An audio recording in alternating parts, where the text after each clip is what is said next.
ഇന്ന് നമുക്ക് 1 kg വെയിറ്റിലുള്ള lotus Biscoff cake ചെയ്തെടുക്കാം. അതിനായിട്ട് 8 ഇഞ്ചിൻ്റെ പാനിലാണ് കേക്ക് ബേക്കാക്കി എടുത്തിട്ടുള്ളത്. ഈ ഒരു സ്പഞ്ച് ചെയ്യുന്ന സമയത്തും ലോട്ടസ് ബിസ്ക്കറ്റ് പൊടിച്ചതൊക്കെ ചേർത്ത് ചെയ്യുന്നത് കൊണ്ട് തന്നെ ബേക്കായി വരുന്ന സമയത്ത് നല്ലൊരു സ്മെല്ലായിരുന്നേ വന്നിട്ടുണ്ടായിരുന്നത്. കേക്ക് തണുത്തതിന് ശേഷം 3 ലെയറായിട്ട് കട്ട് ചെയ്ത് ക്രം കോട്ട് ചെയ്തെടുക്കുന്നുണ്ട്. ഫില്ലിങ്ങിനായിട്ട് ബിസ്ക്കറ്റ് പൊടിച്ചതും ബിസ്കോഫിൻ്റെ സ്പ്രെഡും തന്നെയാണ് ചേർത്ത് കൊടുത്തിട്ടുള്ളത്. ആ ഒരു വിപ്പിംഗ് ക്രീമിനകത്തോട്ട് നമ്മൾ ആ ഒരു സ്പ്രെഡൊക്കെ ചേർത്ത് കൊടുത്തിട്ടുണ്ടായിരുന്നു. കേക്ക് ക്രം കോട്ട് ചെയ്ത് കൂളായതിന് ശേഷമാണ് ഫൈനൽ കോട്ട് കൊടുക്കുന്നത്. നല്ല സ്മൂത്തായിട്ടൊന്ന് ഫൈനൽ കോട്ട് ചെയ്ത് ഫിനിഷാക്കി കൂളാക്കി എടുത്തിട്ടുണ്ട്. കേക്കിൻ്റെ ടോപ്പിലേക്കും ബിസ്കോഫിൻ്റെ സ്പ്രെഡ് തന്നെയാണ് കൊടുത്തിട്ടുള്ളത്.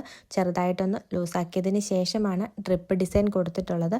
കസ്റ്റമർ ഷെയർ ചെയ്ത് തന്നിട്ടുണ്ടായിരുന്നു കേക്കിൻ്റെ ഫൈനൽ ലുക്ക് എങ്ങനെയാണ് വരേണ്ടതെന്നുള്ളത്. നമ്മൾ അതുപോലെ തന്നെയാണ് ഒന്ന് കംപ്ലീറ്റ് ആക്കി എടുത്തിട്ടുണ്ടായിരുന്നത്. ഇതാണ് നമ്മുടെ കേക്കിൻ്റെ ഫൈനൽ ലുക്ക് വന്നിട്ടുള്ളത്. ഇന്നത്തെ വീഡിയോ ഇഷ്ടമായാൽ സപ്പോർട്ട് ചെയ്യാൻ മറക്കരുതേ.